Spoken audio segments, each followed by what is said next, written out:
मैं तैनू फेर मिलांगी, कित्थे किस तरह पता नहीं।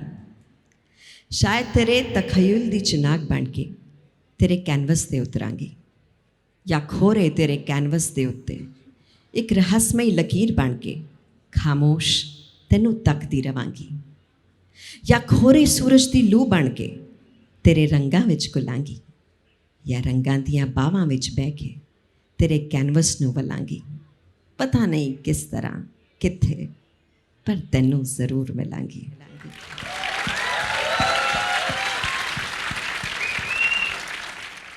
नमस्कार, आदाब, सत श्री अकाल।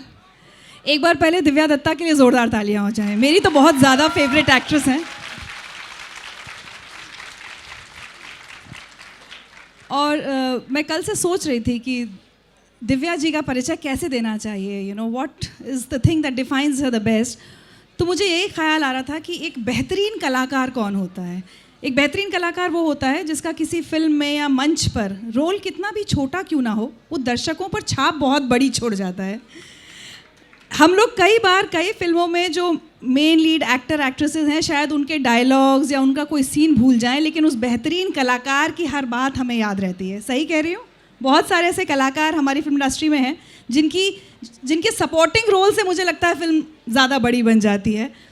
तो ये कह सकते हैं कि ये लोग एक ऐसे दिए की तरह होते हैं जो तमाम सितारों की रोशनी में भी इनकी रोशनी कम नहीं होती, बल्कि अपनी रोशनी से तमाम सितारों को जगमग कर देते हैं। बहुत बहुत स्वागत, इस्तकबाल दिव्या आपका।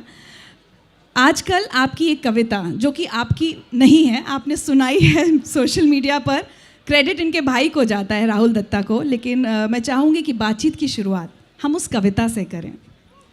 सबसे पहले तहे दिल से शुक्रिया ऋचा, और इतनी बड़ी तादाद में यहाँ आने के लिए, यही मेरा पहला रेखता का सेशन है, तहे दिल से शुक्रिया।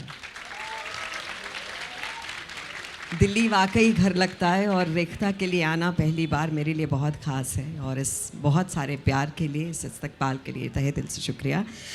ये जो कविता है आप सबने शायद देखी होगी, सुनी होगी, वायरल हुई थी, और सबको लगता है कि शायद मैंने लिखी है, मेरे भाई ने लिखी है जो कि एक डॉक्टर हैं, और हमें लगा था जेंडर इक्वालिटी की बात करना बड़ा ज़रूरी है, और उसने रातों रात एक प्यारी सी कविता लिख डाली। हमारे घर में ऋचा उल्टा हिसाब था, मुझे बाहर जाने का पूरा परमिशन था कि तुम जाओ और आ जाना, कोई प्रॉब्लम नहीं है। मेरे भाई से पूछा जाता था भाई कितने बजे आएगा तो ये वाली जेंडर इक्वालिटी हमारे घर में थी, तो उसने एक कविता लिखी है। तुमने कहा था हम एक ही हैं, तो अपने बराबर कर दो ना। नैपी जब मैं बदलती हूँ तुम दूध की बोतल भर दो ना। बस यूं ही एक हैं करके कहाँ ज़िंदगी चलती है। कभी तुम भी सर दबा दो मेरा, ये भी कमी एक खलती है। जब मैं भी ऑफिस जाती हूँ तुम भी घर को संवार दो ना। तुमने कहा था हम एक ही हैं, तो अपने बराबर कर दो ना। मत करो वादे जन्मों के, इस पल खुशी की वजह तो ना। कभी बाज़ारों से ध्यान हटे तो मकान को घर भी कर दो ना। आओ पास बैठो, कुछ बातें करें, कुछ दिल के ज़ख्म भी भर दो ना। क्यों कहना भी पड़ता है ये, तुम एहसासों को समझो ना। तुमने कहा था हम एक ही हैं, तो अपने बराबर कर दो ना। तुम क्रिकेट भी अपनी देखो और मैं सीरियल अपना लगाऊंगी। तुम थोड़ा हाथ बटा देना, मैं जब किचन में जाऊंगी। सब मिलकर साथ करने की हम में ये भी तो क्वालिटी है। हम साथ खड़े हैं एक दूसरे के, हल ही जेंडर इक्वालिटी है। तुम भी नए से हो जाओ अब और नई सी मुझको उम्र दो ना। तुमने कहा था हम एक ही हैं, बस यूं ही जीवन बसर होना। क्या बात है, बहुत ही खूबसूरत कविता। मैं जितनी बार सुनती हूँ ऐसा लगता है बस सुनते रहें, और दिव्या दत्ता की आवाज़ मिली है। लेकिन सबसे इंटरेस्टिंग बात यह है कि ज़्यादातर लोगों को ये लगता है कि ये आपने लिखी है। अच्छी बात है तो मुझे लगा आज चूंकि ये भाषा का और ऐसा मंच है, तो जिसने लिखी है उनको सही क्रेडिट आज मिलना चाहिए। आई एम श्योर बहुत खुश होगा, क्योंकि उसको क्रेडिट देना बहुत ज़रूरी है लेकिन आप भी अब बहुत लिखने लगी हैं जी। So you are an actor cum writer cum columnist. ये लिखने का अगर मैं कहूँ शौक या इंस्पिरेशन, ये कितना पुराना है? मुझे लगता है आप जो होते हैं वो अपने घर पे क्या हो रहा है उससे सीखते हैं। और मेरी मम्मी जो है वो डॉक्टर थी, और हम एक छोटी सी जगह पर रहते थे जहाँ ज़्यादा कुछ दोस्त, जहाँ कंपनी, बहुत कुछ शेयर करने को मन करता है, वो कुछ था नहीं। तो उनके लिए एक रास्ता ये था कि वो लिखती थी और उसके ज़रिए अपने आप को एक्सप्रेस कर लेती थी। आउटलेट चाहिए था तो उसके ज़रिए अपने आप को एक्सप्रेस कर लेती थी। और जब मैं एक्ट्रेस बनी तो मुझे लगा मम्मी को एक जन्मदिन का अच्छा सा एक तोहफ़ा देना चाहिए, और हमने ये किताब मम्मी की छापी थी, तन्हाइयाँ। तो उनको हमेशा मैंने कुछ ना कुछ लिखते, कुछ ना कुछ बोलते हमेशा सुना। तो लिखना कहीं वहाँ से आया, लेकिन मैं ज़्यादा कविताएं नहीं लिखती, मैं प्रोज़ लिखती हूँ। और ट्रिब्यून के कॉलम्स, हिंदुस्तान टाइम्स के कॉलम्स, अभी मेरी किताब आई मी एंड माँ, 2 किताबें और लिख रही हूँ पेंगुइन के साथ। सो मुझे लगता है कि सबसे खूबसूरत चीज़ होती है अपने आप को एक्सप्रेस कर पाना, और शायद उन दोनों प्रोफेशंस को मैं अगर बिलोंग कर सकती हूँ, एक राइटर और एक एक्टर, तो मैं अपने आप को बहुत खुशनसीब मानती हूँ। माँ का आप बहुत जिक्र करती हैं, मैं आपकी फेसबुक पोस्ट भी देखती हूँ, और उन्हें आप बहुत, उनकी कमी आपको बहुत ज़्यादा खलती है अपने जीवन में। I think 2 years, that's just 4 years. 4 years now. आज अगर मैं पूछूं कि आज दिव्या दत्ता जो है, not only as an actor but as a complete woman, आपकी माँ की कितनी छाप है आपकी ज़िंदगी पर? मुझे लगता है जब किसी की कमी महसूस हो, सबसे बेस्ट तरीका होता है उन्हें अपने अंदर ही बिठा लीजिए। तो वो अब मेरा हिस्सा हो गई हैं, और एक सवाल अगर मैं करती हूँ तो अंदर से ही जवाब आ जाता है, वो माँ का फट से एक जवाब आ जाता है। तो हम दोनों ही बैठे हैं साथ में इस सेशन के, और इसलिए ये बड़ा बेस्ट तरीका है कमी महसूस ना करने का। तो कोई ऐसा किस्सा सुने, जब कई बार होता है जैसे आपने कहा कोई सवाल कि हम कोई जवाब ढूंढते हैं कि ऐसा होता है सिचुएशन में क्या करना चाहिए। बचपन में कभी एक बच्चे के तौर पर माँ से कुछ पूछा और उन्होंने एक सीख दी जो साथ चलती है, कोई एक किस्सा आज आप शेयर करना चाहें? मैं शुरू से बहुत सेंसिटिव रही ऋचा, और बतौर एक्टर ये बहुत अच्छी बात है कि आप सेंसिटिव हैं, लेकिन जब आप खुद हर चीज़ के लिए सेंसिटिव हो जाते हैं तो आपके लिए शायद वो इतनी अच्छी बात नहीं होती। तो मुझे हर चीज़ बहुत अफेक्ट करती थी। बचपन में मुझे याद है कि मेरी एक फ्रेंड थी और मैं उससे दोस्ती करने की कोशिश कर रही थी। आई वाज अबाउट 5-6 साल की थी। तो मैं उसके लिए आइसक्रीम लेकर गई, और ये मेरी किताब में भी इसका जिक्र है। तो आइसक्रीम लेकर गई तो उसने ली नहीं। तो मैं घर आके इतना रोई कि मम्मा, उस लड़की ने मेरी आइसक्रीम नहीं ली। तो वो मेरी माँ ने तब मुझे समझाया कि बेटा, दुनिया में तुम आइसक्रीम बहुत लोगों को दे सकती हो, ज़रूरी नहीं कि सब तुम्हारी आइसक्रीम लें। तो उस आइसक्रीम को तुम खुद एंजॉय करो। तुम्हारे हाथ में जो आइसक्रीम थी वो तो पिघल गई क्योंकि तुम रो रही थी, तो उसे तो एंजॉय करो। बाकी किसी को खाना है खाए, नहीं खाना नहीं खाए, तुमने ऑफ़र किया ना। तो वो आइसक्रीम वाला किस्सा मेरी ज़िंदगी में ऐसे मैंने गांठ बांध लिया कि मेरी आइसक्रीम मुझे एंजॉय ज़रूर करनी है। ऑफ़र करना मेरा फ़र्ज़ है, खाना आपका फ़र्ज़ है। नहीं खाएंगे तो कोई बात नहीं, टू बैड फॉर यू। ये आप ये वाला रूल अपनी एक्टिंग पर भी अप्लाई कर सकती हैं। मैं अपनी एक्टिंग अच्छी कर रही हूँ, मैं ये प्रेजेंट कर रही हूँ। नहीं, पर अच्छी फिल्म का हिस्सा होना उतना ही ज़रूरी है ऋचा, क्योंकि आप जितना मर्जी अच्छा काम कर लें, लेकिन फिल्म अगर अच्छी नहीं होगी, अगर प्लेटफॉर्म अच्छा नहीं होगा, तो ना तो उसे लोग देखेंगे, ना आप उतना एंजॉय कर पाएंगे अपना काम। चलिए एक्टिंग की बात करते हैं कि कहीं पढ़ रही थी मैं कि बचपन में अमिताभ बच्चन के आई थिंक डांस के स्टेप्स आप कॉपी करती थी जी। ये कि कभी एक्टर बनना है, ये सोचा था या ये जस्ट हो गया? ऐसा वैसे आप बहुत सारी एक्ट्रेसेस के इंटरव्यूज़ देखते होंगे और सब मोस्टली कहते हैं कि मैं फ़लाँ जगह पर थी और मुझे ढूंढ लिया गया और मैं बनना नहीं चाहती थी एक्टर। मैं ऐसा नहीं कह सकती ऋचा। मैं 4 साल की थी, मैं तब से एक्ट्रेस बनना चाहती हूँ। मेरे घर में सब डॉक्टर्स थे, लेकिन बच्चन साहब की मैं बहुत बड़ी मुरीद थी, और अपनी माँ के दुपट्टे साड़ियाँ फाड़ के मैं खई के पान बनारस वाला पे डांस करती थी, और नेबरहुड के बच्चों को बुलाती थी कि आओ भाई समोसे, और यहीं दिल्ली में राजेंद्र नगर में आर ब्लॉक में, और सबको बुलाती थी कि आओ भाई समोसों की पार्टी है, गुलाब जामुन की पार्टी है, और तुम मुझे डांस करते भी देख सकते हो। तो तालियां जो होती थी, वो जो गड़गड़ाहट थी तालियों की, वो जो एक अपलॉज था, ऐसे जब लोग बैठते हैं, वो 4 साल से मुझे लगता था कि ये मुझे कानों में इसकी खनक बहुत अच्छी लगती है। तब घूस देनी पड़ती थी, अब नहीं देनी पड़ती। अब इतनी भीड़ अपने आप आई है जी। और सिनेमा हॉल्स में भी वो भीड़ होती है जी। बट तालियां और बुराइयां दोनों को एक साथ स्वीकार करना, वो हिम्मत कहाँ से आती है? रिचा, जब मैं आई थी इंडस्ट्री में तो जो भी आता है यहाँ पर एक सपना लेकर आता है कि मुझे हीरोइन बनना है। और मैं यश चोपड़ा की फ़िल्मों पर मतलब कितनी सारी फ़िल्में देखी थी, और टिपिकल एक आपका सपना होता है कि यश चोपड़ा हीरोइन बनना है। और मतलब मैं जिसे कहते हैं डे ड्रीम करना, वो भी करती थी कि ये दिव्या इसको बेस्ट एक्ट्रेस अवार्ड मिला। वो जाकर अब डे ड्रीमिंग मेरी काफ़ी पूरी हुई है तो डे ड्रीम करते रहे। प्रैक्टिस भी करती थी स्पीच कैसे देनी है, स्पीच और सबको शुक्रिया अदा करती थी और सब करती थी। तो जब मैं आई तो मुझे यहाँ हमारी इंडस्ट्री में कोई किसी को मना नहीं करता है, सब कहते हैं अरे आपके साथ ज़रूर काम करेंगे। तो मैं आई थी पंजाब से, थोड़ा दिल्ली से, तो सब पर बहुत ऐसा भरोसा था। तो मुझे लगा जिस ऑफिस में जाती थी सब कहते थे आपको पक्का आप हमारी इस फिल्म में हीरोइन है। तो एक दिन मैंने अपनी मम्मी को फ़ोन किया, मैं कहा मम्मी मैं 22 फिल्मों में काम कर रही हूँ, 22 मेरे पास टाइम नहीं है। पता चला उनमें से एक भी नहीं शुरू हुई, जो शुरू हुई उनकी हीरोइंस कोई और थी।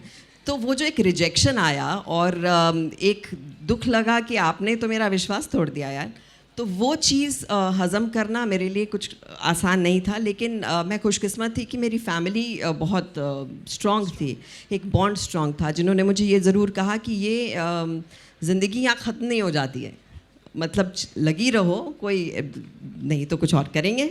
लेकिन मैं कुछ और नहीं करना चाहती थी। तो मम्मी ने कहा कि किसी को मालूम है क्या कि तुम अच्छी एक्ट्रेस हो? मैं कहा नहीं। तो किसकी वेट कर रही हो? मैं कहा मम्मी किसी दिन तो कोई मुझे हीरोइन बनाएगा। शी सेड नहीं, तुम अच्छा रोल लो, उसको इतना अच्छा करो कि तुम्हें कोई इग्नोर कर ही ना पाए, फिर रोल लेकर तुम्हारे पास आएंगे सब।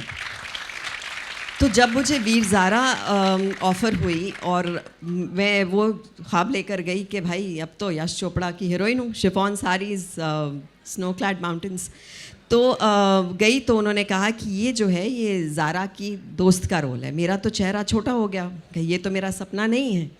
लेकिन मुझे मम्मी की बात याद आई, क्योंकि मुझे आदित्य चोपड़ा ने कहा कि इस रोल के लिए तुम ताउम्र याद की जाओगी। ये सही बात है। उनका जो एक ट्रस्ट था इस बात में, वो मुझे कहीं बहुत छू गया। और उस फिल्म से मुझे लगा कि ये रोल मेरे लिए लिखा गया है क्या? नहीं, तो इसे अपना कैसे बनाऊं?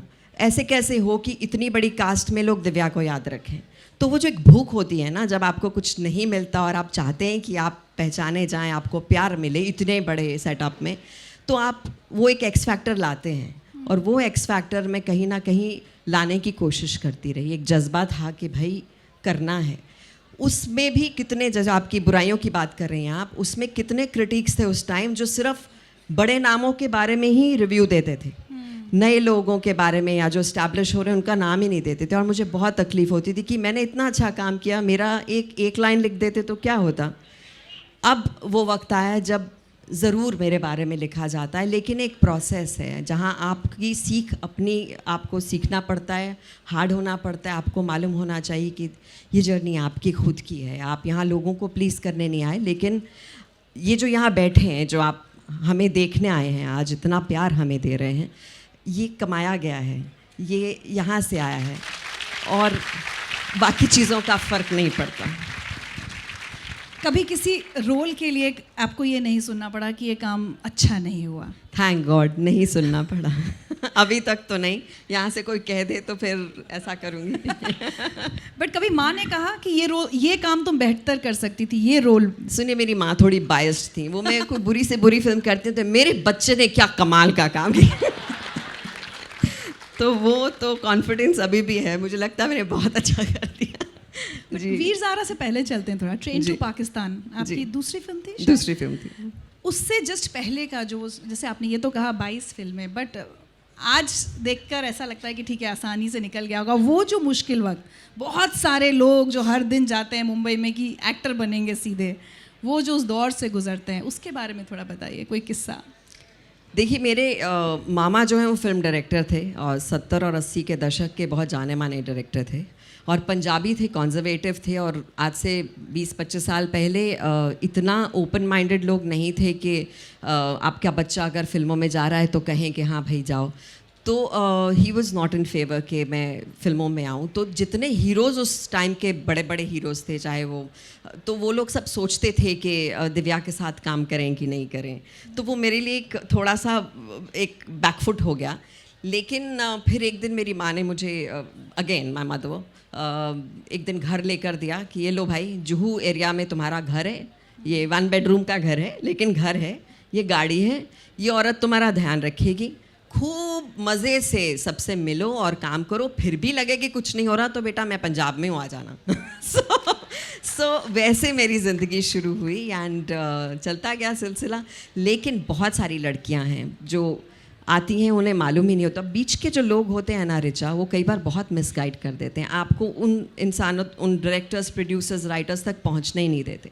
बीच में आप कहीं गुम जाते हैं और आप इतने भोले होते हैं कि आपको मालूम ही नहीं होता, आप लोगों पर विश्वास करते हैं। और अगर आपका अच्छा सपोर्ट सिस्टम नहीं है तो गुमने के बहुत सारे चांसेस हैं। तो मैं तो कहती हूँ इसे बी ऑल एंड ऑल ना बना के फिर भी एक जज्बा रखना, वो एक बैलेंस होता है कि आप इसको एक टाइम लिमिट, इस प्रोफेशन को आप टाइम लिमिट नहीं दे सकते कि भाई मैं 2 साल देखूंगी फिर चली जाऊंगी। क्या पता 2 साल के बाद, यहाँ तो करियर ही 6-7 साल बाद आपको लगता है कि आप न्यू कमर हैं, क्योंकि तब आप अपना एक फाउंडेशन, एक बेस बनाते हैं। तो एक ट्रायल एंड एरर लर्निंग है और सबकी अपनी जर्नी है, सबकी अलग मुख्तलिफ जर्नी है। यहाँ पर किसी की कहानी किसी से नहीं मिल सकती। सो अपनी ही गलतियों से सीखते जाएं और उन्हें एंजॉय करते जाएं, और एक जो वो जोश है और एक जो वो जज्बा है उसे कभी टूटने ना दें, निराश ना हो। निराश ना हो। और जब आपको बड़ा नाम बनता देखने के इंतज़ार में आपकी माँ ने एक बड़ी खूबसूरत कविता लिखी थी, मैं चाहती हूँ अगर आज आप हम सबके साथ वो शेयर करें। तो जब कोई सेट होने की कोशिश कर रहा होता है तो दिल्ली में भी होता होगा, पंजाब में भी होता है कि लोगों को बहुत क्यूरियोसिटी होती है कि भाई क्या चल रहा है आजकल, तुम्हारी बच्ची कौन सी फिल्म में आ रही है। तो मेरी माँ बोल देती थी इस फिल्म में, अच्छा हमने तो नाम भी नहीं सुना, कब आएगी। तो वो थोड़ा सा डिसअपॉइंट हो जाती थी मेरी माँ, और लिखती थी, जैसा मैंने कहा कोई था नहीं शेयर करने के लिए। तो ये उनकी किताब है तन्हाइयाँ, जो उनकी ज़िंदगी को बखूबी एक्सप्लेन भी करती है। एक कविता उन्होंने लिखी, अखबार, वो मैं आपको पढ़कर सुनाती हूँ। आज फिर अखबार आया है, रोज़ की तरह झट से उठाया, देखा और फेंक दिया। कोई तेरी खबर हो तो पढूं, कोई तेरी तस्वीर हो तो देखूं, वरना अखबार के इन अक्षरों में मेरे लिए क्या रखा है। मेरे लिए दुनिया की खबर तुम ही से है, तुम हो इन अक्षरों में तो खबरें हैं, तुम हो इस दुनिया में तो दुनिया है। तुम्हारे सिवा कोई और खबर मैं क्या समझूं, तुम्हारे सिवा कोई और तस्वीर मैं क्या देखूं। आज फिर अखबार आया है, मेरी दुनिया से दूर बेकार की खबर लाया है। कभी तो तेरी तस्वीर यहाँ कहीं सजेगी, कभी तो तेरी खबर भी छपेगी, कभी तो फिज़ाएं इस ओर बढ़ेंगी, हर एक अखबार से तेरी खबर छपेगी। पर अभी इन खबरों का क्या करूं जिसमें तेरी कोई बात नहीं। एक आस है बहुत दूर कहीं, एक ख्वाब है बहुत दूर कहीं, एक वादा है बहुत दूर कहीं, एक इरादा है बहुत दूर कहीं। आज फिर अखबार छप के आया है, कल भी अखबार छप के आएगा। मेरी उम्मीदों के सुनहरे सपने हर पन्ने पे छप जाएंगे। तेरी खबर लेकर तेरी तस्वीर सजाएंगे। वो कल अब और दूर नहीं, वो कल कभी तो आएगा, कल फिर अखबार आएगा।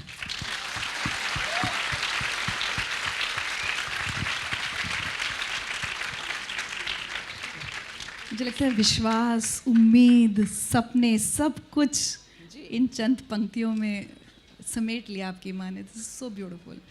Thank you. उस दौर में भी वो आपकी सबसे स्ट्रॉन्ग पिलर थी। when they were हर दौर में, आज भी सबसे स्ट्रॉन्ग रही हैं, क्योंकि वो, मुझे लगता है माँ बाप जब आप में एक ट्रस्ट दिखाते हैं ना, आप उसे, उस भरोसे को कभी तोड़ना चाहेंगे नहीं।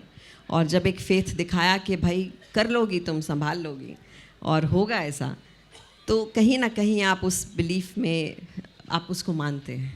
तो मतलब वो दिन कभी नहीं आया जब लगा कि आज सामान पैक करके अब लुधियाना किया ना मैंने सामान पैक। ट्रेन टू पाकिस्तान से पहले ऊपर वाले से खूब झगड़ा किया, क्योंकि मैं बहुत मानती हूँ ऊपर वाले को। मुझे लगा कुछ गलत वलत तो नहीं हो सकता मेरे साथ।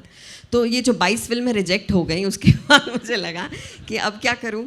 तो फिर एक बहुत बड़ी फिल्म के लिए मुझे बुलाया गया, मैं नाम नहीं ले सकती।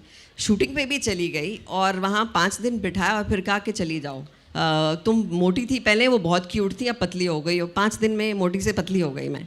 तो आप चली जाओ वापस। It was a huge film, और वो जो एक धक्का लगा वो मैं नहीं सह पाई। और एक दिन बैठ गई, अपना बोरिया बिस्तरा बांध लिया, वो जो एक कमरे का फ्लैट मम्मी ने लेकर दिया, बैठ गई और ऐसे एक तस्वीर को देखा और कहा, भाई देखो, मैं बड़ा सोच के आई हूँ कि मुझे एक्ट्रेस बनना है। बहुत सारे आते हैं सोच के, लेकिन मुझे तो बनना ही है। अगर आपने मेरा साथ देना है तो मुझे अभी रोक लो, नहीं तो मैं कल जा रही हूँ। तो आप मानेंगे कि इसे कोइंसिडेंस भी कह सकते हैं, इसे एक डिवाइन इंटरवेंशन भी कह सकते हैं। कि अगले दिन मुझे फ़ोन आया संजय छेल का कि सुनो, ट्रेन टू पाकिस्तान के लिए पैमेला रुक्स तुमसे मिलना चाहती हैं। तो मैंने थैंक यू किया, God thank you very much. तो गई उनसे मिलने, अपनी पूरी ग्लैमरस तस्वीरें लेकर, कुछ ऐसे पोज में कुछ ऐसे पोज में, और उन्होंने देखी और कहा आई डोंट लाइक दम। तो मैं कहा चलो फिर तो मुझे बोरिया बिस्तरा ही पैक करना पड़ेगा। तो पॉज लिया और फिर बोला, लेकिन मुझे तुम जैसी हो ना वैसे बहुत अच्छी लग रही हो, तो मुझे लगता है तुम कर लोगी ये रोल। तो ट्रेन टू पाकिस्तान मेरे लिए एक नई दिशा लेकर आई, और उसके बाद वो रास्ते खुले मेरे लिए जिन रास्तों पे मैं चलना चाहती थी। अच्छा, एक बात बताइए, मुंबई जाता हर कोई एक्टर या एक्ट्रेस बनने हैं, वो एहसास या वो एक्सेप्टेंस कब और कैसे आ जाती है कि ज़रूरी नहीं है कि लीड एक्ट्रेस हूँ, सपोर्टिंग एक्ट्रेस, बट जो आपकी माँ ने कहा, वीर ज़ारा वाली बात, वो कि अब इसी में मैं आगे, and I think parallel cinema और उस तरह से फिर फिल्में भी बनने लगी जिन्होंने वो अपॉर्चुनिटी दी।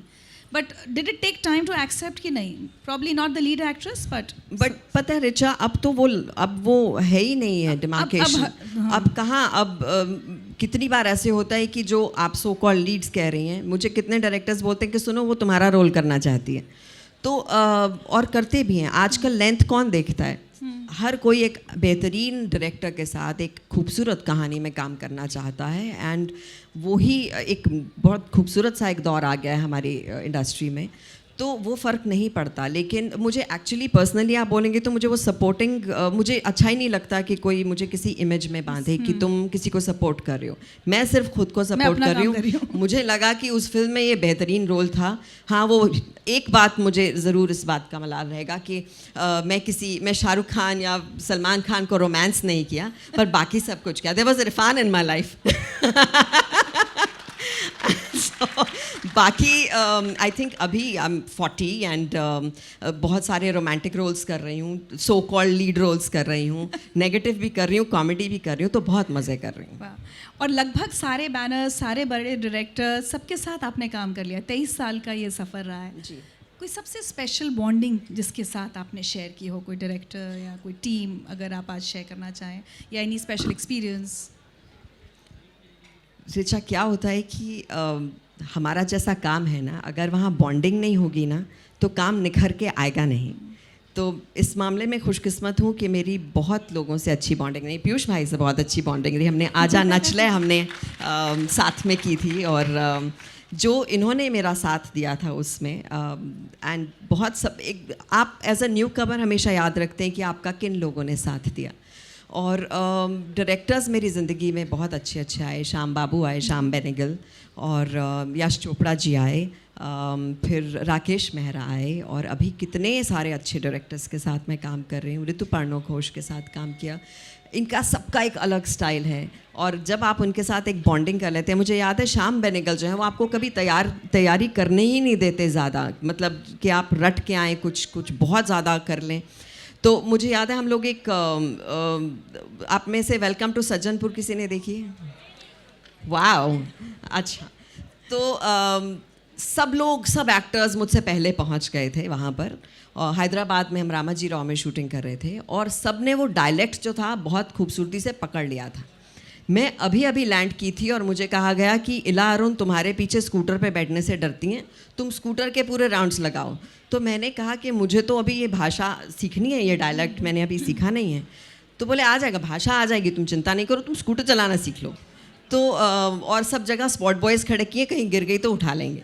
तो वो स्कूटर का सीन हो गया। जब मेरा पहला टॉकी सीन था तो डायलेक्ट, मैंने एक बहुत खूबसूरत चीज़ देखी है कि आप जब लोगों को बात करते सुनते हैं ना, आप मुझे लगता है 1 घंटा उन्हें सुन लें, वो कहीं ना कहीं आपके जहन में बैठ जाता है और आप उसी तरह बात करने लगते हैं। आप देखेंगे कोई अमेरिका से वापस आता है तो उनको एक्सेंट आ जाता है, तो आप कहते हैं तुम क्यों अंग्रेज़ हो गए, वो कहीं ना कहीं आप उनकी तरह बोलना शुरू कर जाते हैं।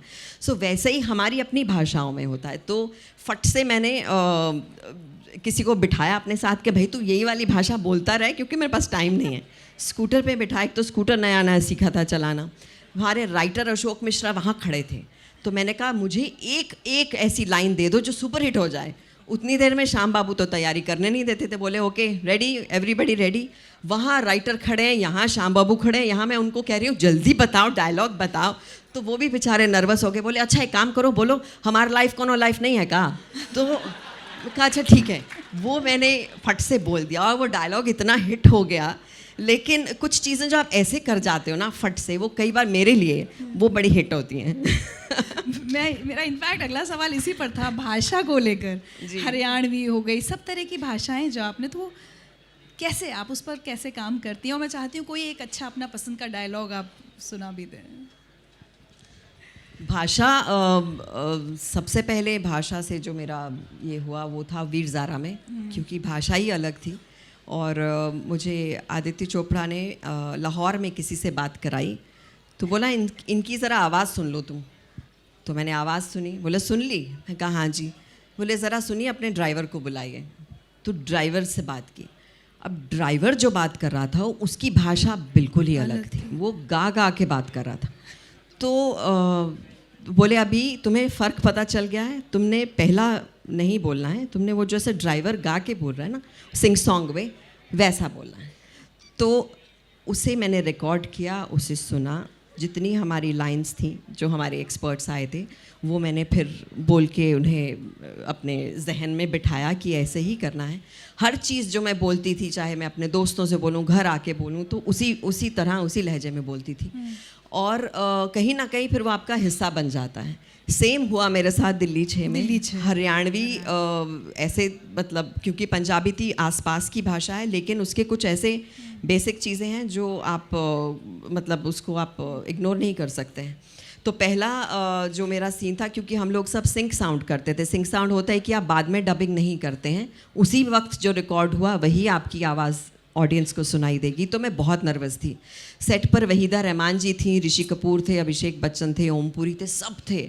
और पूरा का पूरा जयपुर का वो जो एक जहाँ हम शूट कर रहे थे, वो सारा गांव वहाँ पर आया हुआ था, मतलब इससे भी ज़्यादा लोग वहाँ पर थे। और मेरा पहला शॉट था और फुल मोनोलॉग था। ये मेरे साथ हमेशा हुआ है कि मेरे पहले जो ऐसे वाले डायलॉग्स होते हैं ना, वो बड़े बड़े मोनोलॉग्स होते हैं।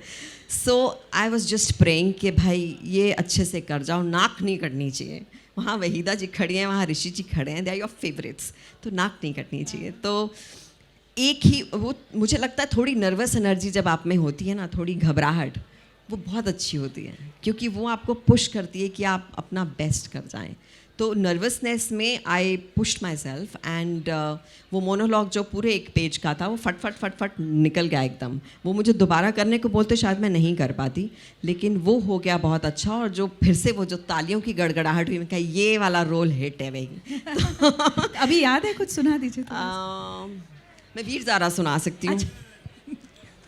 कुछ फरमा। ठीक। मैंने पता नहीं सी कि तुसी आसो, पर तुसानू वेख के मैंने पक्का यकीन है कि तुसी ज़ारा नू ले जासो। अच्छा मैं चली हाँ।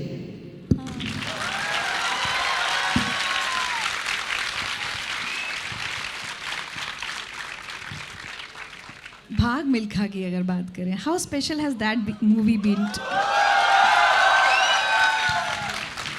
की जरूरत ही नहीं, आप जवाब कुछ भी दे दीजिए।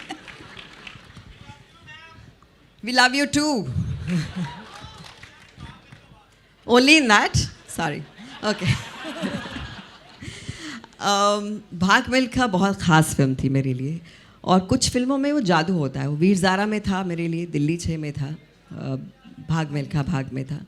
पहली बार जब राकेश मेहरा ने मुझे कहा कि सुनो ऑफिस आ जाओ, तुम्हारे लिए एक रोल है, तो मैंने कहा क्या है, तो बोले हम भाग मिल्खा भाग बना रहे हैं। तो मुझे लगा कि दिल्ली 6 की जो जलेबी इतनी सेंशुअस और ऐसा रोल दिया, तो अभी इसके एक स्टेप आगे होगा। तो उन्होंने कहा कि ये मिल्खा की बहन का रोल है। तो मैं कहा कौन, अच्छा मिल्खा कौन बनाए, तो बोले फरहान अख्तर। मैं कहा मैं नहीं करती। तो बोले कि सुनो तुम एक्टर हो, और ज़्यादा अब सभी मुश्किल है तुम्हारे लिए, तो उसको और ज़्यादा कन्विक्शन के साथ करो। तो ये तो खैर हंसी मजाक की बात हुई, लेकिन इस फिल्म में किसी ने ग्लिसरीन यूज़ नहीं किया। हर चीज़ इतनी ऑर्गेनिकली खूबसूरती से होती गई भाग मिल्खा में। और इसरी कौर का जो रोल था, मुझे कहा गया था कि इसके डायलॉग्स नहीं हैं, ये सिर्फ आंखों से बात करती है। अगर आप मुझे कहें कि इसरी के कोई डायलॉग सुनाओ, तो दिस नो डायलॉग। सिर्फ एक डायलॉग है, वो जो बूंदे वाले सीन में, वो था हाँ जी, बस। और उसकी ज़्यादा लाइंस हैं ही नहीं, दस सिर्फ सीन्स हैं। लेकिन आँखों से खुशी व्यक्त करना, आँखों से दुख व्यक्त करना, आँखों से हेल्पलेसनेस दिखाना, वो एक मेरे लिए एक कमाल की जर्नी रही। क्योंकि मैं ऐसी नहीं हूँ कि मैं हर चीज़ बोल देती हूँ, एक्सप्रेस कर देती हूँ, और शायद लकी हूँ इस मामले में। लेकिन बहुत सारी औरतें हैं जो शायद नहीं बोल पाती। और मैं पंजाब में जब सानेवाल नाम की एक जगह से आती हूँ, जहाँ आसपास बहुत सारे गांव हैं, और वो पेशेंट्स जब मेरी माँ से मिलने आते थे, तो वो अपनी जब प्रॉब्लम्स मम्मी को बताते थे, there were so many things of marital rape, of domestic violence, कितने लोग आते थे, लेकिन वो बोल नहीं पाती थी। वो आंखों से ही बोल देती थी, और मम्मी उनको चेक करके दवाई देती थी, दे कुड नॉट से इट। तो कहीं ना कहीं वो औरतें मेरे जहन में थीं, और कहाँ जाकर वो इस फिल्म में मेरे लिए वो यूज़ हुआ। So this film was very special for me. And मुझे लगता है जो प्यार इन फिल्मों के लिए मुझे मिला है, वो उसके लिए मैं totally indebted.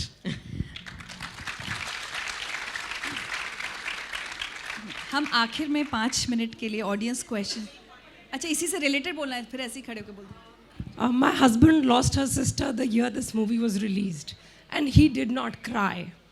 But the moment we were in the theater watching that movie, there was a vent out which was much needed. And every time Bhag Milkha Bhag is on the screen, he blows kisses saying, "My sister is back, Meri Sri." आप अपने husband को मेरी तरफ से एक बहुत ज़ोर से जप ही दीजिएगा। ये मेरे लिए बहुत मायने रखता है, आपने कहा। Thank you, thanks. That's so beautiful. I think ये अवार्ड्स हैं, ये awards हैं। ये जो प्यार है,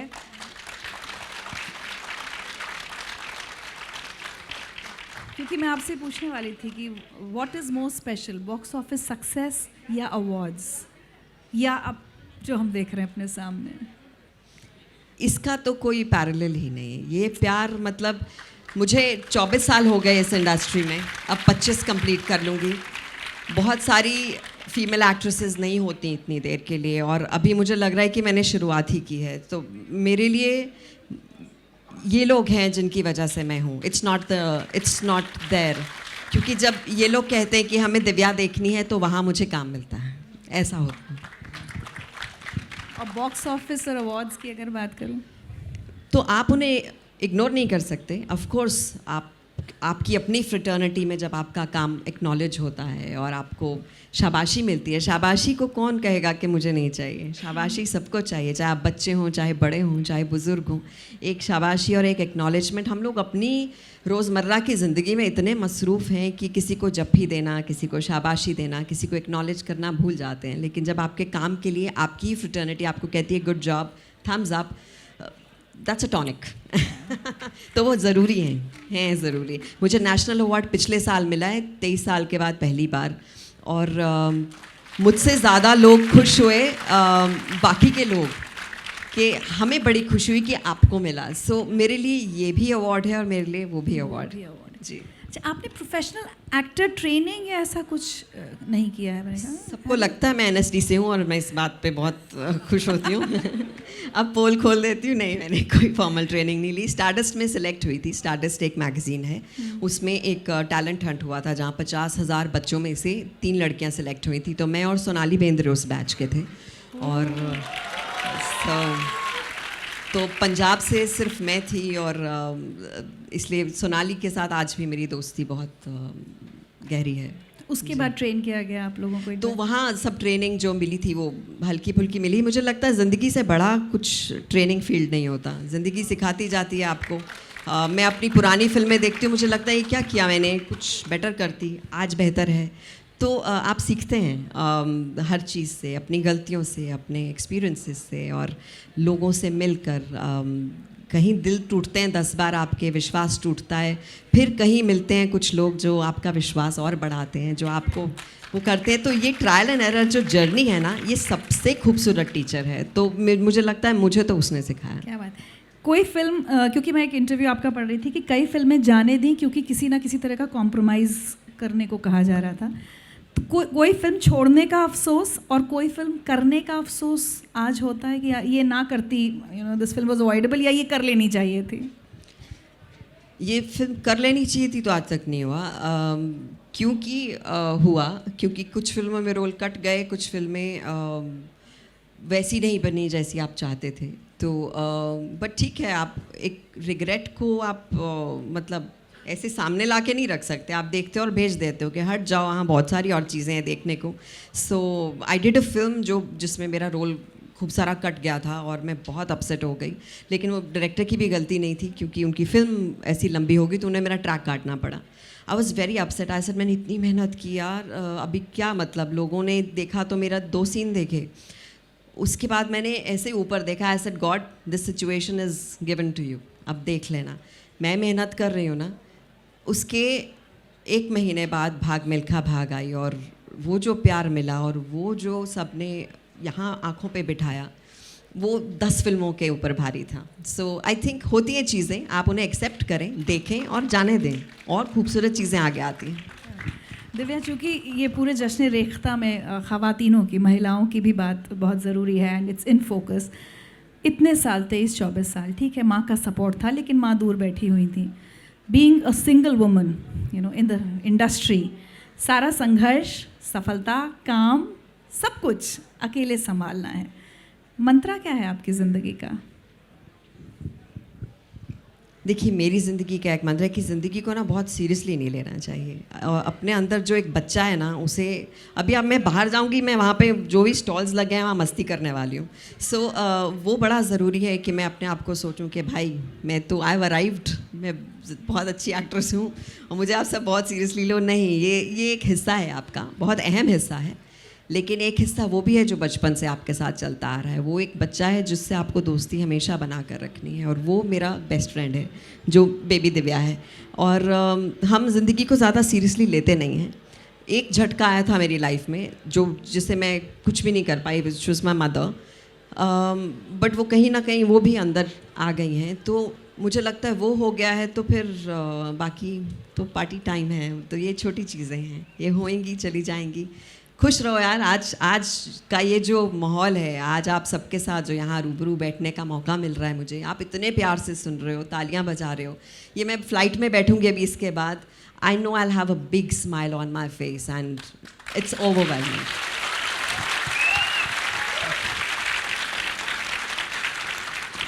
अच्छा, अगर कंटेंट की बात करें तो पहले पैरेलल सिनेमा, कमर्शियल सिनेमा, वो लाइनें धुंधली हुई। अब तो इतने सारे प्लेटफॉर्म्स आ गए हैं, आपने शॉर्ट फिल्म्स भी की हैं, डिजिटल फिल्म्स आप कर रही हैं।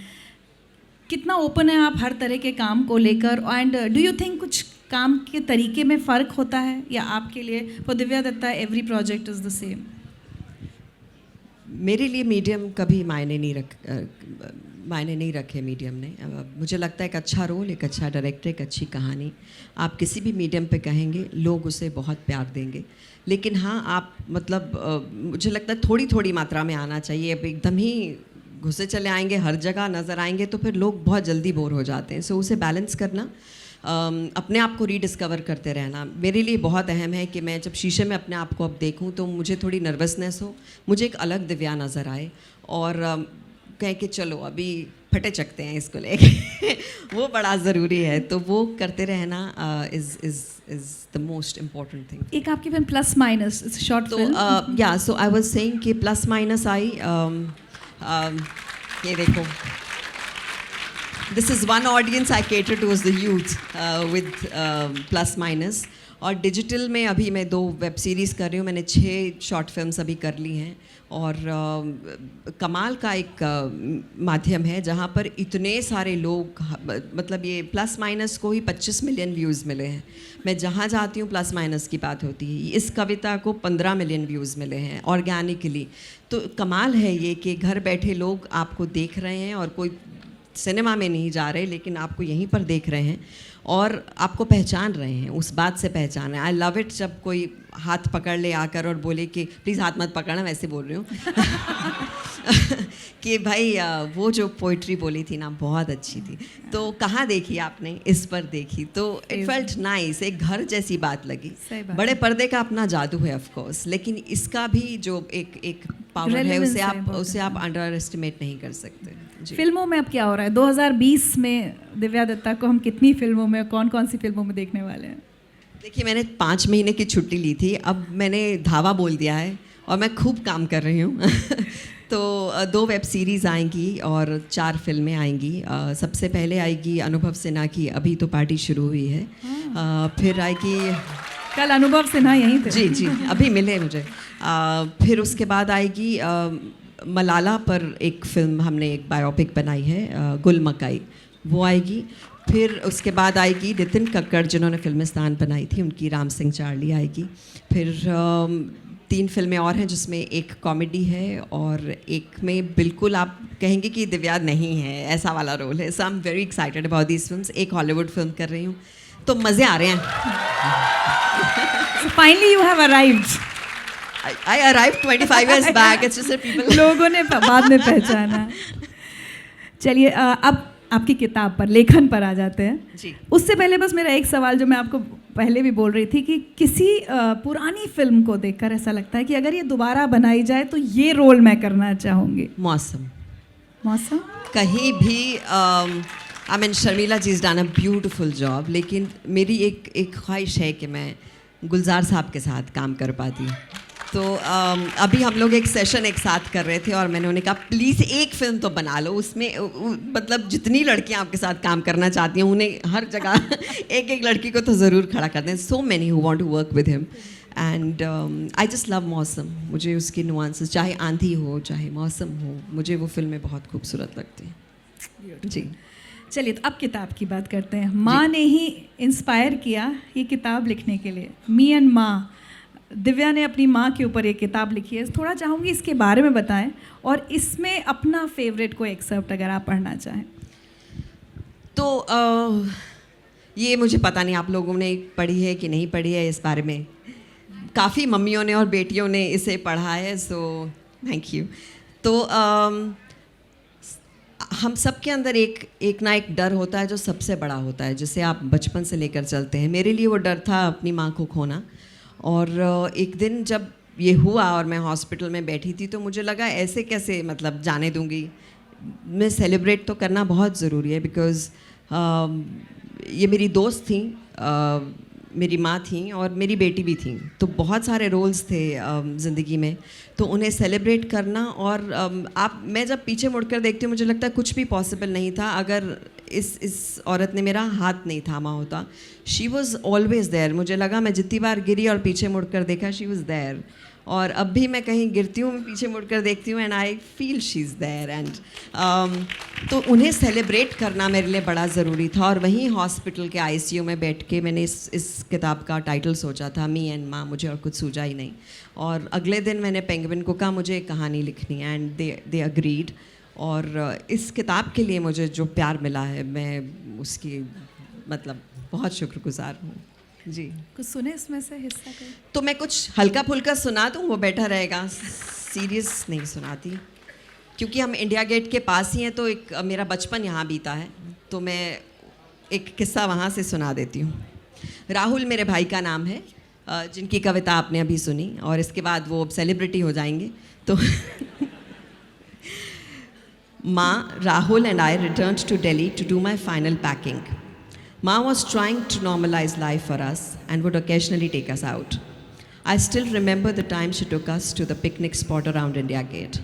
For us, although it was exciting to have ice creams and go on fun rides, the biggest attraction was boating next to India Gate. Bas, bachcho ki farmaish, the kids' demand. Ma didn't have a choice. It had to be fulfilled anyhow.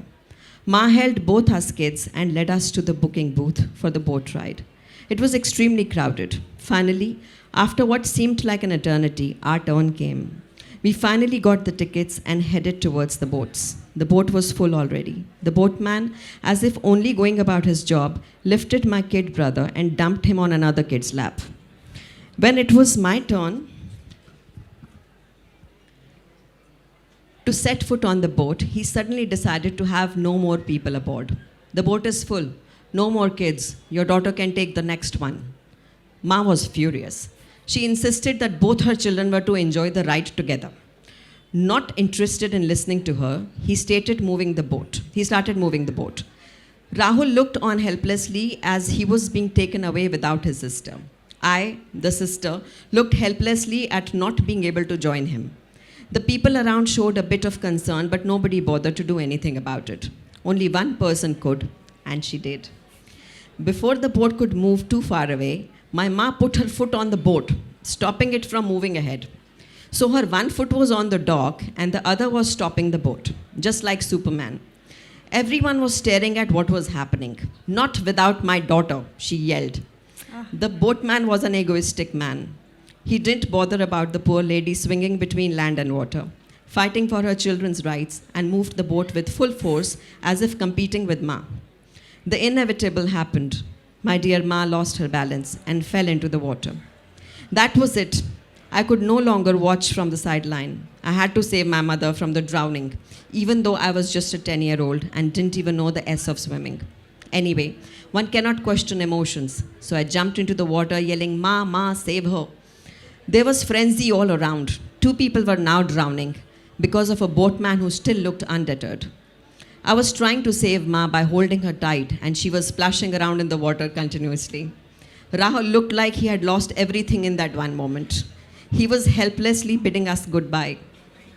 The boatman had had enough of this drama. He alighted from the boat and got into the water. As he stood straight, everyone realized that the water level was only 3 feet deep. So after all the furore, we realized that we were not drowning. It was mere panic. Soon, we were not so politely guided back to the dock by the boatman. I was extremely embarrassed, but Ma wasn't. She never was. She was still waging her war with the boatman. Give me my child back. I don't want him on your boat. The stubborn man finally relented. He brought the boat back to the dock, and out came Rahul. He ran to us to unite with his long-parted family. As we moved away from the staring eyes, my little embarrassed self could only hear Ma's voice. Don't worry, let me take you to another boat where both of you can sit together. I looked up at her and marveled at the lady who could do anything to bring a smile on her kids' faces. I was not embarrassed anymore. She held my hand tight. That grip told me I was safe. सब ठीक है जब हम साथ साथ हैं. क्या बात है.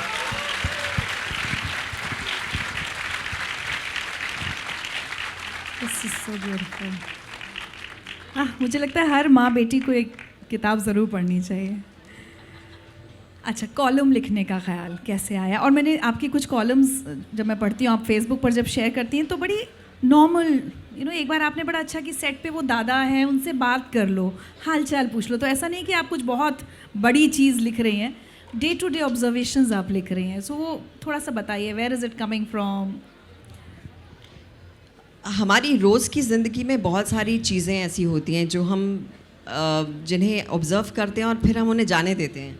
बहुत सारे लोग ऐसे मिलते हैं जिनकी कुछ छोटी छोटी बातें आपको अच्छी लग जाती हैं या इफ़ेक्ट कर जाती हैं, लेकिन आप उन्हें जाने देते हैं. तो मैं उन मोमेंट्स को, उन लोगों को कहीं ना कहीं कागज़ पे पिरोना चाहती थी कि इनके बारे में लिखूं, ऐसी चीज़ जो मेरे लिए जितने मायने रखती है उतनी शायद जो पढ़ रहे हैं उनके लिए भी लगती है। ऐसे नहीं लगे कि मैंने कुछ फ़ारसी लिख दी या कुछ ऐसा लिख दिया कि लोग उसे रिलेट ना कर पाएँ। कनेक्ट करना बहुत ज़रूरी है। मैंने एक बार किसी लिखा था कि आप अपने आप से दोस्ती करें और अकेले छुट्टी पर चले जाएं, इतनी क्या बड़ी बात है। आप हमेशा कंपनी के लिए क्यों बैठे रहते हैं। हालांकि मैंने खुद बहुत टाइम के बाद सीखा अकेले खुद एंजॉय करना, लेकिन जब मैंने राइटअप लिखा तो मैं प्ले कर रही थी ओमपुरी जी के साथ, और प्ले के बाद एक 60 साल की महिला स्टेज पर आई और ज़ोर से मुझे जप्फी मारी, और मुझे लगा वो परफॉर्मेंस के लिए अब कहेंगी कि what a performance and all. तो उन्होंने कहा थैंक यू बेटा, तुम्हारी वजह से मैंने अपनी ज़िंदगी की पहली छुट्टी की तुम्हारा राइटअप पढ़ के।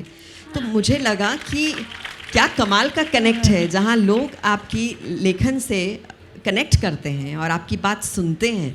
तो अगर आप मेरी बात बतौर एक्टर बड़े पर्दे पर देखते हैं, उसे मानते हैं, वैसे ही लिखित रूप में जो मैं लिखती हूँ उसे आप सुनते हैं और मानते हैं, तो ये बहुत खूबसूरत सी फीलिंग है। इससे ये बहुत बड़ी रिस्पॉन्सिबिलिटी है और बहुत सारा प्यार है लोगों का इसमें। ट्रू। हम यहाँ उर्दू का जश्न मना रहे हैं, तो अगर भाषाओं की बात करूँ, पंजाबी स्पेशली आपसे, तो आपको क्या लगता है कितना कंट्रीब्यूट आप कर पा रही हैं किसी भी रीजनल लैंग्वेज को, खासकर पंजाबी के लिए कितना काम कर पा रही हैं? कोशिश कर रही हूँ कि करूँ खूब सारा काम। बहुत सारे म्यूज़ियम्स हैं पंजाब में जहाँ मैंने अपना वॉइस ओवर दिया है।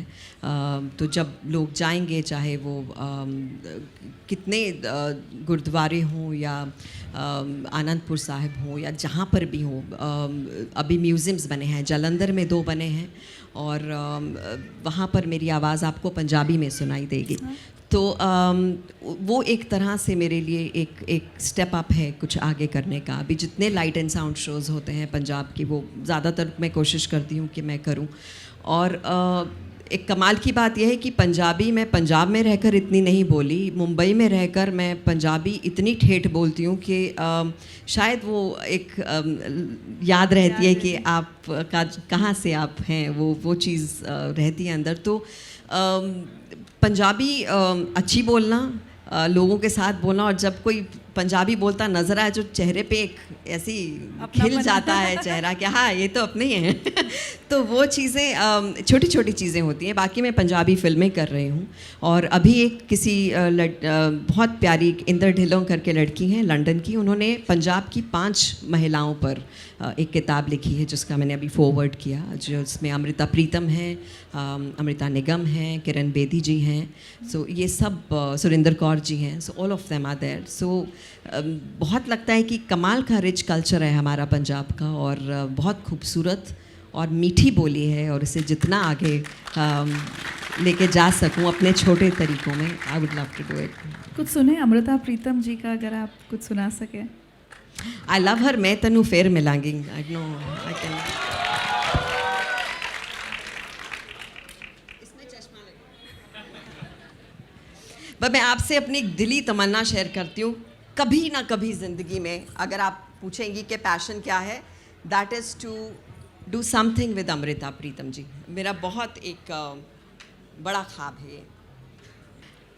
मैं तैनू फेर मिलांगी, कित्थे किस तरह पता नहीं, शायद तेरे तखयुल दी चिनाक बन के तेरे कैनवस ते उतरांगी, या खोरे तेरे कैनवस दे उत्ते एक रहस्यमई लकीर बन के खामोश तैनू तकदी रवांगी, या खोरे सूरज दी लू बन के तेरे रंगां विच घुलांगी, या रंगां दियां बावां विच बह के तेरे कैनवस नू वलांगी। पता नहीं किस तरह कित्थे, पर तैनू ज़रूर मिलांगी। या खोरे एक चश्मा बनी होवांगी, ते जिवें झरनियां दा पानी उठदा मैं पानी दियां बूंदां तेरे पिंडे ते मलांगी, ते एक ठंडक जही बन के तेरी छाती दे नाल लगांगी। मैं होर कुछ नहीं जानती, पर इन्ना जानती हाँ कि वक्त जो भी करेगा ए जन्म मेरे नाल तुरेगा। ए जिस्म मुकदा है ते सब कुछ मुक जाता है, पर चेतियां दे धागे कनाती कणां दे हुंदे आ। मैं उन्हां कणां नूं चुनांगी, धागियां नूं वड़ांगी, ते तैनूं मैं फिर मिलांगी।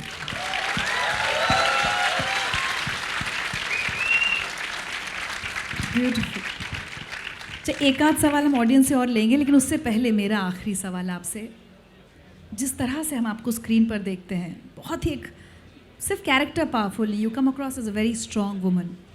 और आज के जो सोशल इश्यूज़ हैं, सोशल मीडिया इतना पावरफुल हो गया है, बहुत सारे आर्टिस्ट अपनी ओपिनियन कहीं सोशल मीडिया पर लिखते हैं, पेट्रोलिंग भी होती है, कुछ कुछ ये सब होता रहता है।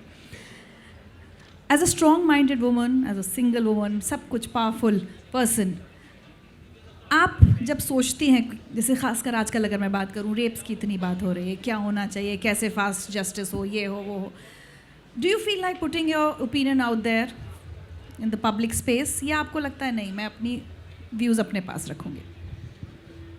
चलो एक छोटा सा किस्सा आपके साथ शेयर करूँगी। कुछ वक्त पहले मैं एक फ़िल्म की शूट कर रही थी जिसमें एक मैरिटल रेप था। और अब आप देखिए कि जब हम शूटिंग करते हैं तो आपके अपने लोग होते हैं, आपकी जान पहचान के एक्टर होते हैं जो ध्यान रखें कि आप सही रहें। उसके बावजूद डायरेक्टर ऐसे हैं जो ध्यान रखें कि nobody is on the set, सब ध्यान रखा जा रहा है। उसके बावजूद मैं वहाँ पर तो हमने कर लिया, सब शूटिंग हो गया। मैं जब घर गई तो ऋचा मैं बहुत रोई। I felt violated by the share feeling of the entire thing. और अब जब मैं ये पढ़ती हूँ सब, जहाँ पर कुछ भी नकली नहीं है, एक्चुअली हो रहा है। जो कोई एक लड़की अपनी नॉर्मल ज़िंदगी गुजार रही थी, जिसके अपने ख्वाब हैं, जो बहुत कुछ करना चाहती है, वो किसी की हवस के लिए चली गई, ख़त्म। सो ये एक इट्स डेवस्टेटिंग। और अगर आप कहें कि मैं क्या करना चाहती हूँ, तो मुझे एक बात की हेल्पलेसनेस लगती है कि मैं क्या करूँ। मैं सोशल मीडिया पे लिख दूँ कि मैं बहुत गुस्सा हूँ, हमें कुछ करना चाहिए। क्या हम एक हैशटैग बनकर नहीं रह गए हैं? हैशटैग दिस ट्रेंडिंग, उसके बाद क्या? तो मुझे लगता है कि इसका तो एक डेफिनेटली इसका कुछ सॉल्यूशन निकालना पड़ेगा। स्ट्रिक्टर लॉज, जब तक खौफ नहीं आएगा लोग करते रहेंगे। तो जब हम कर सकते हैं तो वो खौफ लोगों में क्यों नहीं बिठाते? दूसरी बात, मुझे लगता है हम बेटियों की बातें करते हैं कि इन्हें प्लीज़ अपने बच्चों को, लड़कों को उन्हें सिखाएं। आप देखें कितने कोई फ़र्क ही नहीं पड़ता। मतलब मैं अगर कहूँ कि हमें लड़कों को एजुकेट करना चाहिए, वो लड़कों को कोई फ़र्क नहीं पड़ रहा है। वो अपनी माँ बाप को देख रहे हैं, बाप ने माँ को यूँ मारा और कोई फ़र्क नहीं पड़ा। उसने देखा घर में ऐसे, वहाँ औरतों से ऐसे ही ट्रीट कर रहे हैं, उन्हें कौन बताएगा कि ये गलत है? तो वो बेसिक लेवल पे बताना, महिलाओं की इज़्ज़त करना कि कुछ भी एक ऑब्जेक्ट नहीं है कि यहाँ भाई लिया, रेप किया, चलना इसको जला दो ना, बंद करो, ख़त्म करो। Really is it that simple? मुझे गुस्सा आता है इस बात पे। और मुझे लगता है कि हम इतना पावरफुल नेशन हैं, हम खड़े होते हैं हर बार मोमबत्तियाँ लेके, हम अपने प्रोटेस्ट करते हैं, लेकिन इस बार लॉज स्ट्रिक्ट होना चाहिए, मोस्ट डेफिनेटली। मतलब आप देखो, इतने केसेस के बाद भी आज भी मैंने पढ़ा कि एक बच्ची को फिर लिया, फिर रेप किया, फिर जला दिया। हम क्या कर रहे हैं? How sex starved are we? मुझे आई थिंक जितने लोग रिस्पॉन्सिबल हैं, चाहे हम बतौर एक्टर हों, चाहे हमारी सरकार हो, चाहे लोग हों, प्लीज़ अपने आसपास के लोगों पे ध्यान रहें। ये सब चीज़ें हम सिर्फ गवर्नमेंट पे ना छोड़ें, हम खुद भी देखें। हम प्लीज़ अपने ये मोबाइल्स जो हैं ना, आओ जी फ़ोटो खींचे, देखिए आप कितने देखते हो वीडियोस फेसबुक पे। मैं शॉक हो जाती हूँ, किसी औरत को ऐसा चुटिया से पकड़ के यूँ लेकर गए, वो आदमी कुछ नहीं कर रहा, वीडियो बनाया उसने, फेसबुक पे डाला। क्यों आप क्यों नहीं गए उसे बचाने के लिए? वो कहाँ गए लोग जो आज में आपको मदद करते थे? Where are those people? I think we need that. अभी मैं कहीं शूट पे जा रही थी, मेरे हाथ में 2 बैग्स थे, हम लोग बोट से जा रहे थे। एक आदमी आया, may I help you? मुझे वो इतना स्ट्रेंज बात लगी कि really you are a stranger, you are helping us. हम क्यों करना भूल गए? हम क्यों अपने आप में इतना घुस गए हैं, ये मोबाइल में घुस गए हैं, चर्चा करने में घुस गए? हम एक्चुअल काम क्यों नहीं कर रहे? आई थिंक हम एक्चुअल काम करने आएंगे ना, ये सब खत्म हो जाएगा। So let's take it on ourselves also. It's a personal responsibility. जितने लोग यहाँ हैं, प्लीज़ अपने आसपास देखें, कहीं कुछ होता देखें, एक एग्जाम्पल आप सेट करो ना। दूसरों से तो हम एक्सपेक्ट करते रहेंगे, हम भी तो करें यार। मैं करती हूँ, मैं किसी को कुछ, कोई लड़की को कुछ कर रहा हूँ, मैं खुद जाके, चाहे एक्टर हूँ, चाहे कोई कहेगा ये क्यों घुस गई बीच में, I will. I will tell them this is wrong. So please, you also do that. Just take it as your own responsibility. सिर्फ वर्चुअल वर्ल्ड पर गुस्सा जाहिर करने से कुछ नहीं होगा. अगर गुस्सा है तो उसको ज़मीनी हकीकत में बदलिए और अपने आसपास कुछ गलत होने से रोकिए. हम 2 सवाल फटाफट ऑडियंस से ले लेते हैं, बस 2 से ज़्यादा नहीं ले पाएंगे, वक्त की कमी है. Ma'am, first of all I am biggest fan of both. And मेरा एक सवाल है, आप मम्मा के अपने बहुत क्लोज थे बचपन से, तो टीनेज में ऐसा होता है कि मम्मा को कुछ चीज़ें हमारी पसंद नहीं होती हैं और हमें बहुत सारी चीज़ों के लिए रोकती हैं. और कभी आपकी इस बात पे अपनी मम्मा से बहस हुई है? वो हर घर कहानी घर घर की. बहुत लड़ते थे. मेरी माँ जब वो 10th स्टैंडर्ड वाला दौर होता है ना, 10th 11th वाला, तब आपको हमेशा लगता है आपकी माँ ना आपके भाई बहन को ज़्यादा प्यार करती है. ये तो जो इसको करने दो, इसको करने दो. क्यों भाई, मुझे करना है. एंड आपका एक अपना माइंड डेवलप हो रहा होता है उस वक्त कि मैं ये सोचती हूँ और मैं सही सोचती हूँ. तो आई थिंक एक कदम आप उठाएं, एक कदम वो उठाएं, कहीं दोस्ती हो जाएगी तो बहुत अच्छा होगा. अगर आप ये वाली माइंडसेट रखेंगे ना कि आपसे नहीं बात करनी मुझे, मैं अपने फ्रेंड को बताऊंगी, तो कभी नहीं हो पाएगा. आप एक जनरेशन से थोड़ा नीचे आएँ और उनको कहें कि थोड़ा ऊपर आएँ, तो बेस्ट फ्रेंड्स हो जाएंगे कहीं ना कहीं. मैं आपकी बहुत बड़ी फ़ैन हूँ और आपकी जब ये बुक आई थी, मेरी डॉटर ने फर्स्ट लॉट में ही आपकी बुक खरीदी. एक रात में वो बुक कंप्लीट करी. नेक्स्ट डे मुझे उस बुक को हिंदी में ट्रांसलेट करके सुनाया, बताया. अब इसकी हिंदी ट्रांसलेशन आ रही है, मैं आपको thank you very much, thank you very much. पूरी रात जाग के सुबह आंखें इतनी बड़ी बड़ी, और मैंने पूछा क्यों मम्मा. मैंने दिव्या जी की, क्योंकि मैं फ़ैन हूँ आपकी, और ये बुक लेके आई, फ़ोटो खिंचवाई, फेसबुक पे डाली, इंस्टा पे डाली, पूरी रात पढ़ी. और नेक्स्ट डे मुझे जब उसने बताया अब बैठो, आप छुट्टी लेकर मुझे वो पूरी बुक आपके एक एक शब्द को ट्रांसलेट करके विद फीलिंग जब मुझे सुनाई, I really I have no words to tell you कि मैं क्या बताऊँ अपनी बिटिया के बारे में भी और आपके लिखे हुए के बारे में भी. Thank you very much. बहुत लोग सवाल पूछना चाहते हैं. मुझे लगता है रेख्ता वालों से कहना पड़ेगा अगले साल दिव्या को फिर से बुलाएं सिर्फ सवाल जवाब के लिए. लेकिन एक अच्छा आप ले लीजिए. Firstly, Yes. you are very pretty. Oh, thank you. I didn't know. Thanks. Second, you had a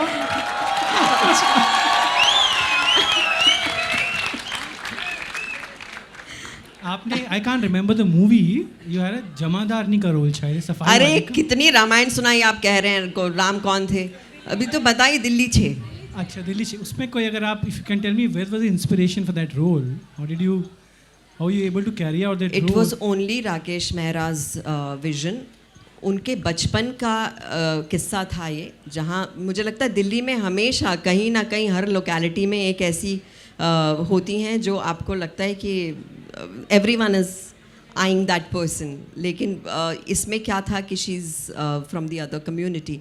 तो बहुत उनके दिल के करीब का ये रोल था, और जो भी उन्होंने सोचा था वो उन्होंने सोचा था. मैंने इसे सिर्फ एग्जीक्यूट किया, हरियाणवी याद की. बहुत नर्वस हुई क्योंकि गालियाँ नहीं आती थी उस वक्त, और जितने अब आती हैं, अब बहुत आती हैं. और जितने सारे एक्टर्स थे, male actors, I must thank them. I think हम लोग इंडस्ट्री को हमेशा कहते हैं कि आप एग्जाम्पल सेट करते हैं. आप देखें, हमारे एग्जाम्पल से आप सीखें. हमारा एक प्रोफेशन ऐसा है कि हम कुछ भी कर रहे हो, आपको मालूम ही नहीं पड़ता ये काम आदमी कर रहा है कि औरत कर रहा है. There is no discrimination at all. मैं कितने बोल्ड रोल्स करूँ, मुझे कभी ऑड नहीं लगता कि मैं आदमियों के बीच में हूँ. कि औरत है भी क्या मालूम भी नहीं पड़ता, because they take care of you so beautifully. तो जब मेरे को ये गालियाँ नहीं आती थी तो सब उठ के आए थे कि सुन दिल्ली में ये वाली गाली बोलते, तुम ये बोल दो, तुम ये बोल दो. तो वो सब ने निखारा उस रोल को, बॉडी लैंग्वेज बताई. अब मैं बिल्कुल नहीं थी. वीर ज़ारा के बाद मैंने 1 साल काम नहीं किया था. सो क्योंकि मुझे सब ऐसे ही रोल ऑफर हो रहे थे. तो Delhi 6 was the first one, and everyone was so lovely, and I'm grateful to them, all of them. Thanks. चलिए दिव्या, आपको स्क्रीन पर देखना इतना प्लेजर होता है, उतना ही अच्छा आज लगा. आज दूसरी बार दिव्या का इंटरव्यू कर रही हूँ. दिल की बातें की, कुछ दुनिया की. आई डोंट नो कितनी जस्टिस हो पाई इस इंटरव्यू के साथ, but thank you so much for speaking. Thank you, Richa. I'll end this session with one of my mother's this thing. मैं सितारों से बातें करती हूँ, मैं अक्सर सितारों से बातें करती हूँ. कभी कभी उनसे पूछ लेती हूँ, क्या तुम्हारी तरह आसमां के अंधेरों में चमक पाऊंगी? ज़िंदगी की इस शहर में क्या कभी टिमटिमाऊंगी? तभी एक सितारा टूट जाता है मेरी गुमनामी की तरह किसी अंधेरे में, दूर कहीं दूर खो जाता है। फिर भी मैं अक्सर सितारों से बातें करती हूँ। So keep the hope, be positive, stay happy और तहे दिल से शुक्रिया खूब सारे प्यार के लिए and lots of love. Thank you.